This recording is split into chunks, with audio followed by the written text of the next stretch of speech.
Nice. If we look just in terms of your head position, how it's kind of more on top of the ball this way, it's not kind of left side of your face. So your left ear is higher than your eyes on that. In the case, so you're kind of more in that position. Like I say, where your head is there, back sort of inside the back of your right heel there, it's not that much further forward really here.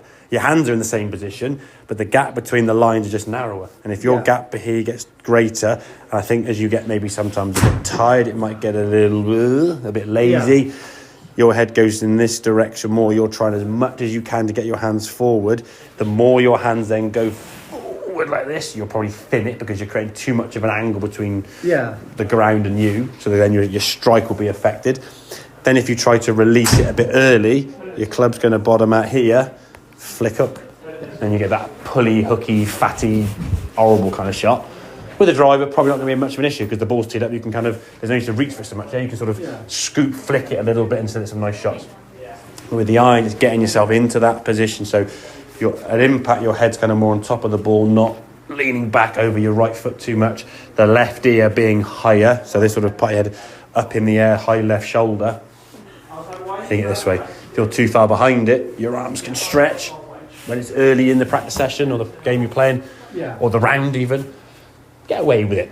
Not saying you get away with it in a bad way, but you're just good. You're good enough to do it well enough for the time being, okay? Yeah. But as the round progresses and this starts becoming more and more of an issue, you're trying to reach out for the ball, you're going to struggle. And then the bad shot creeps in, and then the bad shot you get is 40 yards left, 40 yards right. And then every 20 or 30 shots, you get one or two of them. Yeah. Lost ball, blob.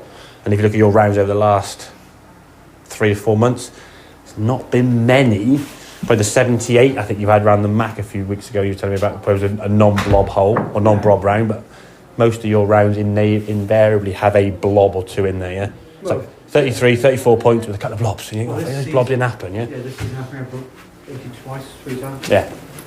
Whereas last year it was every 2 or 3 rounds. Yeah, exactly, yeah. And a lot of that comes back to the fact that when you've got less shots to play with, the stabilisers have come off. Yeah. Now it's even harder to do the same thing anyway because you've got no backup, yeah? It's like scoring the first penalty in the penalty shootout, not so difficult because there's less, you've got 4 guys behind. If you miss it, there's 4 guys behind me. If it's the last one, it's like, ooh, this is it, yeah? So the pressure's going to increase. And again, your expectations obviously increase with the scores that you were getting to. Yeah. And you were sort of shooting some scores in the 70s. Handicap was getting to single figures and all that kind of stuff. So it's going to sort of settle down and flatline to some extent. Now so just trying to go back through the levels again to get down to that, I guess, the teens or the low teens, single figures and forward.